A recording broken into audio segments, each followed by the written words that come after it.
Hello student, last lecture में हमने radiation के बारे में न्यूमेरिकल जो भी थे वो कंप्लीट कर दिए। आज से हम पार्ट 1 जो है उसका एक नया section that is C section में आगे बढ़ रहे हैं। और सी सेक्शन जो है that is photo electric effect. And we know photoelectric effect explained by particle nature of radiation। इस सब हमें पता है और उसके बारे में थोड़ा कॉन्सेप्ट में क्लियर करवा दूँ।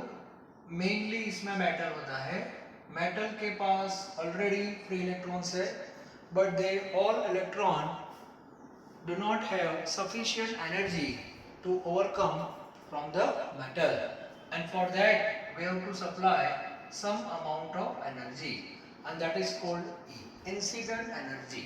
okay, अब उसमें से कुछ एनर्जी जो है that is utilized to break bonding energy, मतलब इलेक्ट्रॉन जो है वो न्यूक्लियस के साथ उसका बॉन्डिंग है और वो बॉन्डिंग को ब्रेक करने के लिए थोड़ी एनर्जी यूज हो जाएगी, and that energy is known as E naught, which is known as threshold energy, or you can say work function of any metal। okay, and excess energy जो है वो इलेक्ट्रॉन के पास रहेगी, that is in the form of kinetic energy। तो ये original formula सबको पता होनी चाहिए, in the form of energy joule joule joule। okay, now we know incident energy suppose not given, but जो रेडिएशन है उसकी वेवलेंथ आपके पास है, फ्रीक्वेंसी आपके पास है, तो second formula you can write in the form of frequency h nu is equal to h nu naught plus 1/2 mv square, and third hc by lambda is equal to hc by lambda naught plus 1/2 mv square। Clear? तो ये तीन formula आपके दिमाग में होनी चाहिए। E naught है that is the threshold energy which is known as minimum energy. Yes, energy and frequency both are directly proportional, so minimum frequency that is threshold frequency, and we know nu naught and lambda naught both are inversely proportional, so lambda naught is known as maximum wavelength। बहुत important है यहाँ पे, minimum energy, minimum frequency, maximum wavelength, ये clear होना चाहिए। Okay, तो ये जितनी फॉर्मूला है वो आपके पास पहले होनी चाहिए। नॉर्मली एक रिलेशन भी आपको याद रखना है, 1 eV is equal to 1.6 into 10⁻⁻90 joule. एक इलेक्ट्रॉन वोल्ट है, that is also unit of energy. तो कभी कभी हमें ईवी की भी जरूरत पड़ेगी और ईवी में वर्क करना बहुत इजी हो जाता है, लेकिन प्रॉब्लम है ये सारे टर्म्स जो है जो आंसर हमें देंगे जूल में एनर्जी। ओके, तो आपको ईवी में कन्वर्ट करना है तो नंबर से क्या कर देना, डिवाइड कर देना। एक ये आपका क्लियर होना चाहिए। ओके, तो इस बेस पे हम न्यूमेरिकल सॉल्व करने जा रहे हैं। ज्यादा न्यूमेरिकल नहीं है, 6 है, और ऑलरेडी मैंने आगे तो करवा ही दिए हैं, फिर भी एक बार देख लेते हैं। न्यूमेरिकल आपको ही सॉल्व करने हैं, मैंने आगे भी आपको बताया था, लेकिन मैं आपको एक गाइडलाइन दे रहा हूँ अभी। ओके, तो कहाँ से हम स्टार्ट करेंगे, तो एक्सरसाइज जो है उसमें आप देख लो 2.9, वहां से हम स्टार्ट करेंगे 2.9 से। फोटोन हैविंग वेवलेंथ आपको दी है, strike on metal surface, the work function of metal being 2.13 eV। Work function दिया है, इट मींस E नॉट आपको दे दिया है, E not, and that is in terms of EV। ये आपको EV में दिया है, EV याद रखना। इसको जूल में कन्वर्ट करना है तो आप कर सकते हो, 1.6 into 10⁻⁻19 से मल्टीप्लाई कर दो तो ये जूल में हो जाएगा। तो EV भी याद रखना और एक पूरा जूल भी याद रखना। ओके, जब जो रिक्वायरमेंट होगी हम देख लेंगे।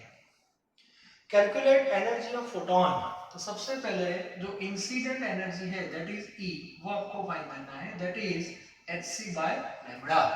क्योंकि E फाइंड करना है, मतलब E फाइंड करना है तो h nu या तो hc by lambda से आप फाइंड कर सकते हो। क्लियर? यहाँ पे आपको लैम्बडा दिया है तो आप ये फॉर्मूला यूज कर देना।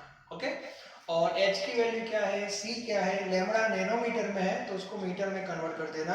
तो आपका ये जो आंसर है वो शायद 4.97 इंटू 10⁻⁻90 जूल में आएगा।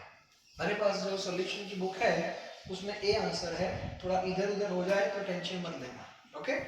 और ईवी में आंसर चाहिए तो इसको डिवाइड कर देना 1.6 इंटू 10⁻⁻19 से, तो आपका आंसर ईवी में आ जाएगा 3.1 ईवी। ये फर्स्ट हो गया आपका, मतलब आपने कितनी एनर्जी सप्लाई की वो आपको मिल गया। अब 3.1 में से 2.13 यूज हो जाएगी तो रिमेनिंग पार्ट हो जाएगा kinetic energy. So E is equal to E naught plus 1/2 mv square, therefore 1/2 mv square is equal to E minus E naught. E अभी आपने फाइंड किया 3.1, E नॉट आपको EV में ही लेना है, दैट इज 2.13। तो इतनी एनर्जी जो है वो काइनेटिक एनर्जी के फॉर्म में बाहर निकल जाएगी 0.97, और 0.97 eV जो है दैट इज काइनेटिक एनर्जी। अब आपको वेलोसिटी फाइंड करनी है तो स्क्वायर फाइंड करो पहले, तो स्क्वायर हाँ, लेकिन यहाँ पे eV को कन्वर्ट करना पड़ेगा जूल में, तो वापस मल्टीप्लाई कर दो, 2 ऊपर आ जाएगा। m क्या है, मास ऑफ इलेक्ट्रॉन 9.1 10⁻⁻31। पहला आंसर स्क्वायर का आएगा, उसका रूट ले लो तो आपको v मिल जाएगा, दैट इज वेलोसिटी और स्पीड ऑफ इलेक्ट्रॉन, ओके। तो एक क्वेश्चन ऑलरेडी आगे हमने डिस्कस कर लिया है, मैंने आपको होमवर्क में भी दिया था, आप चेक कर सकते हो, ओके। चलो इसके बाद 2.12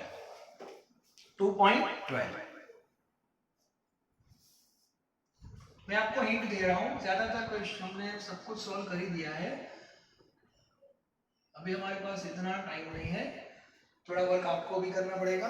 2.12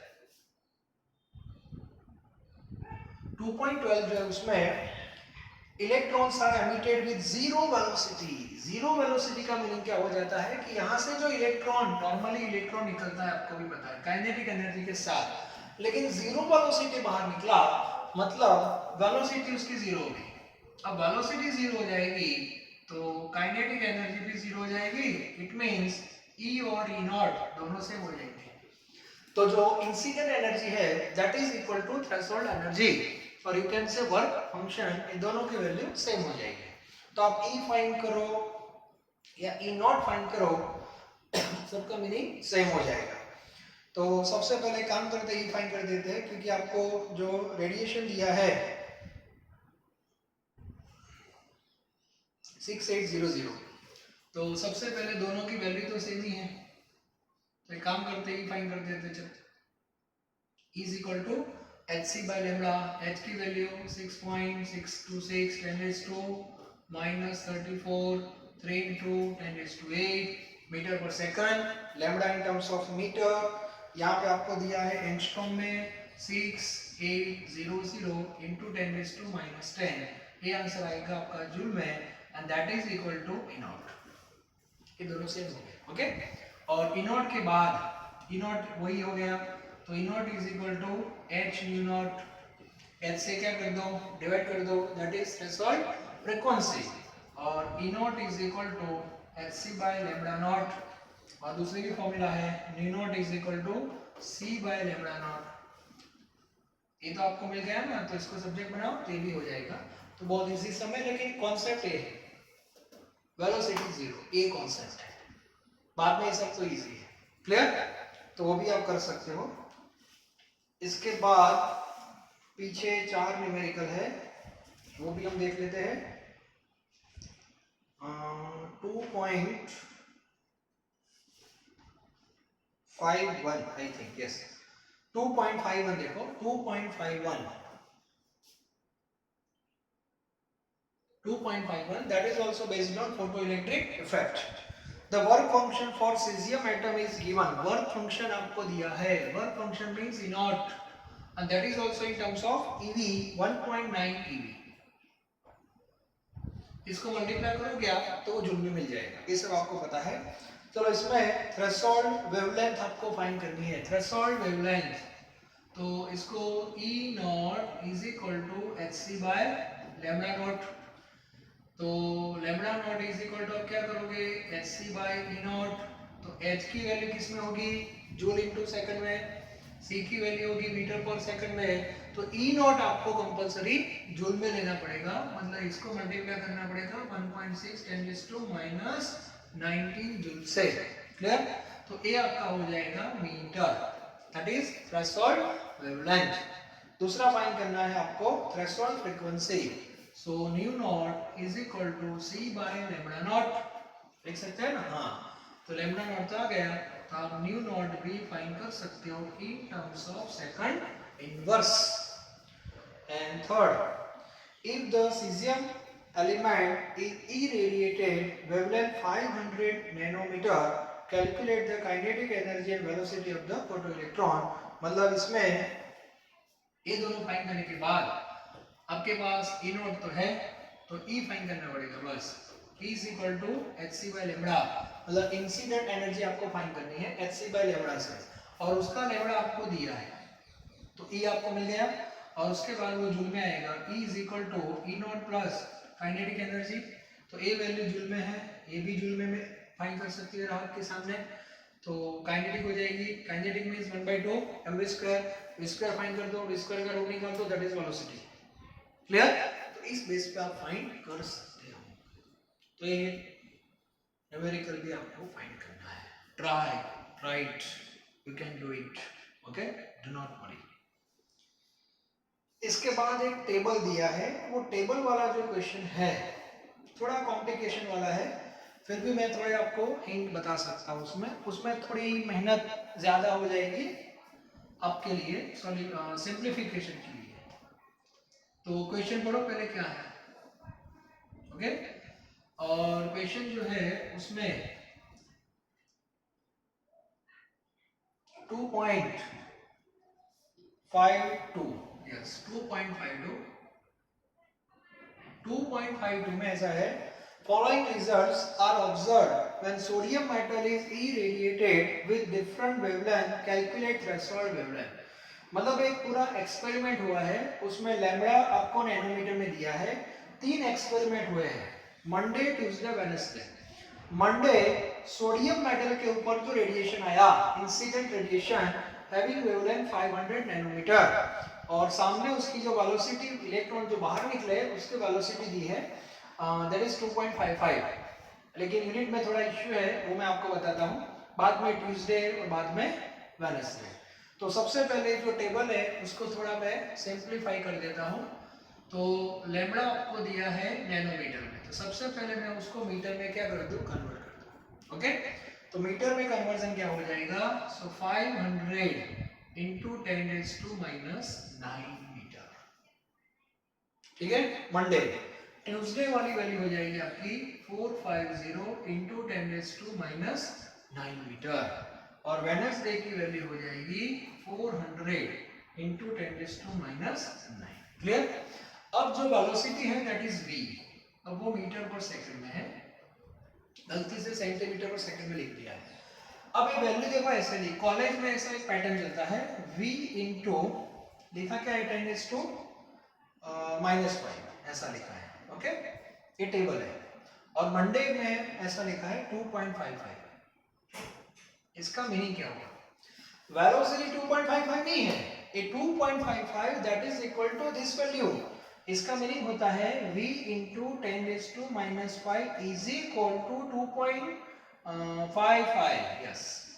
तो वेलोसिटी की वैल्यू क्या होगी, सो 2.55 इंटू 10⁵ हो जाएगी, यस। तो हम अभी इस फॉर्म में लिख रहे हैं, सो 2.55 इंटू 10⁵ मीटर पर सेकंड, बाद में 4.35 into 10⁵ metre per second, then 5.35 into 10⁵ metre per second. तो टेबल को पहले इस फॉर्म में कन्वर्ट कर देना है, ये मीटर पर सेकंड कर देना, ओके, वैल्यू आ गई। ये लैम्बडा है मंडे का और ये उसका वेलोसिटी है। अब हमें थ्रेशोल्ड फाइंड करना है, तो हमारे पास एक सिंपल फॉर्मूला है, ए फॉर्मूला लैम्बडा वाली। इसको भी मैं लिख रहा हूं, उसमें काइनेटिक एनर्जी को मैं सब्जेक्ट बना रहा हूं, चलो ऐसा लिख सकते हैं, clear?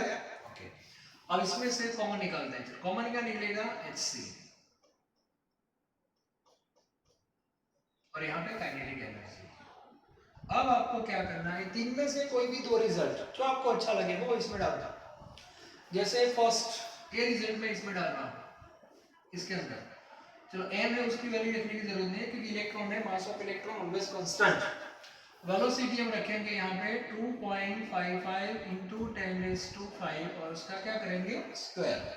Hc as it is, no change, 1 upon lambda 500 into 10⁻⁹ 1 upon lambda naught. Okay, second ए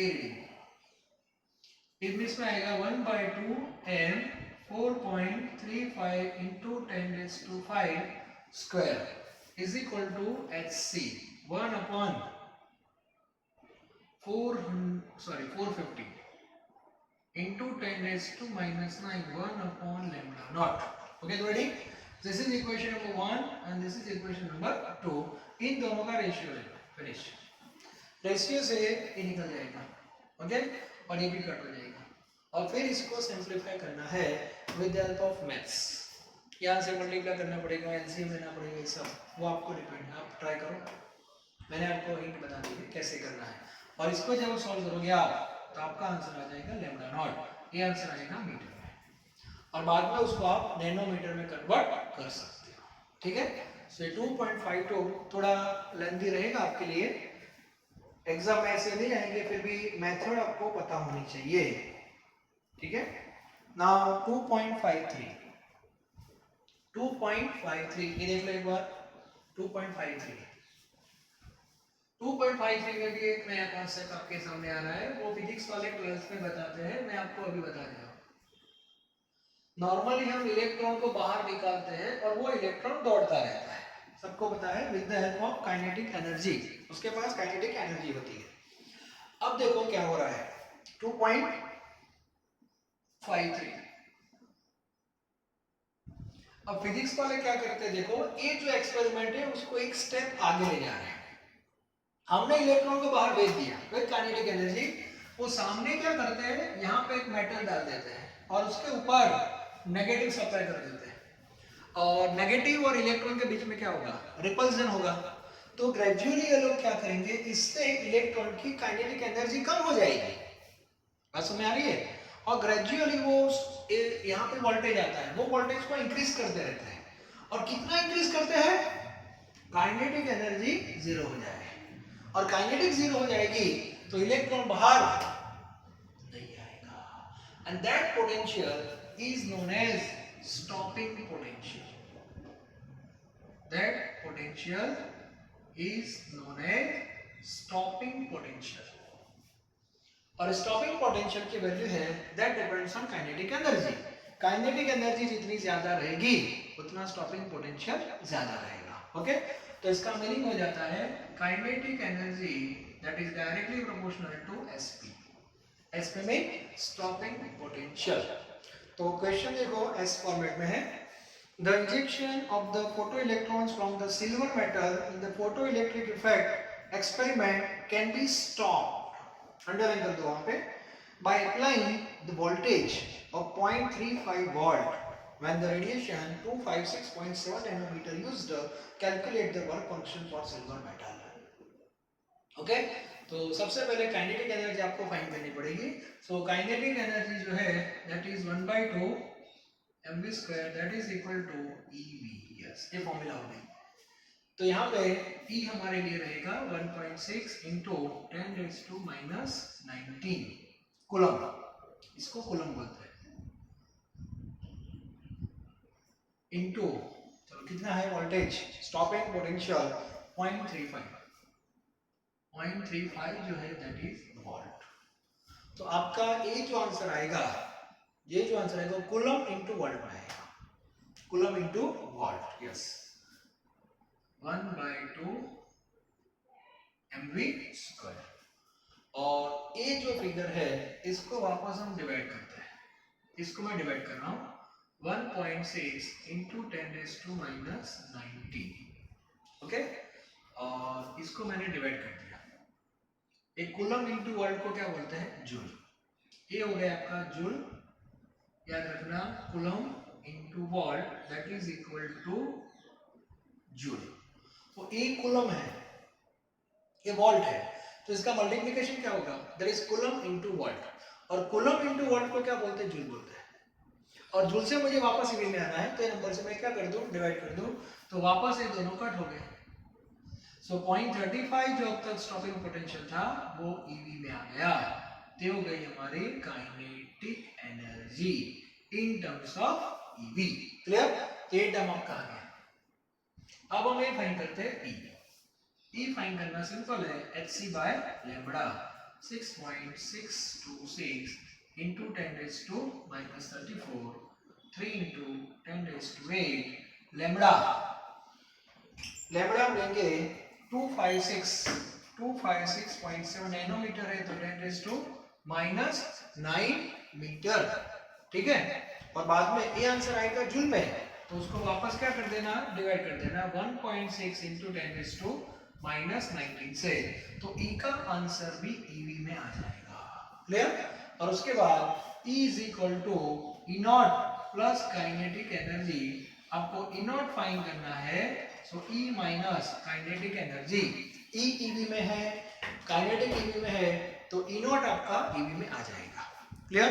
तो इसमें कॉन्सेप्ट ये है नया थोड़ा, kinetic energy stopping potential both are directly proportional, मतलब kinetic energy that is equal to EV. Physics वाले formula direct लिखेंगे। Yes, where V is equal to stopping potential and E that is coulomb, charge on one electron। Okay, clear होना चाहिए। और एवी में answer आएगा आपका, मतलब जूल में आएगा। हाँ सॉरी, ये चार्ज है, एक कूलम है, वोल्ट है, coulomb into volt that is joule. Joule को इससे डिवाइड कर दो तो ये इलेक्ट्रॉन वोल्ट हो जाएगा। यस, तो इस बेस पे हमें सॉल्व करना है, और बाद में hc by lambda. And last numerical regarding this section, चलो ये आप सॉल्व खुद कर देना, बहुत मैंने करवा दिए। Hint, photon of the wavelength आपको दी है पिकोमीटर में, तो सबसे पहले ये फाइंड कर दो। इंसिडेंट की नॉर्मली ये लोग आपको वेवलेंथ देंगे, तो इंसिडेंट एनर्जी पहले आप फाइंड कर दो separately. Yes, hc by lambda से, और लैम्बडा नैनोमीटर में है तो मीटर में, पिकोमीटर में है तो मीटर में। इन शॉर्ट ई का आंसर जूल में आना चाहिए बस, और जूल को फिर ईवी में आप कन्वर्ट कर सकते हो। ये तीनों डेटा साथ में लेके मत फिरो, इंडिविजुअल वैल्यू फाइंड करो। ई की वैल्यू मेरी एडवाइस है इंडिविजुअल फाइंड करो, काइनेटिक एनर्जी इंडिविजुअल फाइंड करो, इन दोनों का difference that is E not. सबको साथ में लेके मत चलो वरना गलती हो सकती है। ओके, तो सबसे पहले ई फाइंड कर देना, बाद में वेलोसिटी आपको दे दी है, तो वेलोसिटी से आप क्या फाइंड कर सकते हो? That is kinetic energy, individual find कर देना, और उसके बाद calculate the energy with which it is bound to the nucleus. तो क्या फाइंड करना है? ई नॉट फाइंड करना है, फिनिश। तो ई और काइनेटिक इंडिविजुअल फाइंड करने के बाद दोनों का डिफरेंस ले लो। ठीक है, तो इतने सम आप कर सकते हो। तो लास्ट जो है 2.54 को भी आप ट्राई कर लेना, मतलब फोटो इलेक्ट्रिक इफेक्ट के टोटल 6 क्वेश्चन है एक्सरसाइज में, ऑल आर इंपॉर्टेंट, बहुत नए कॉन्सेप्ट है।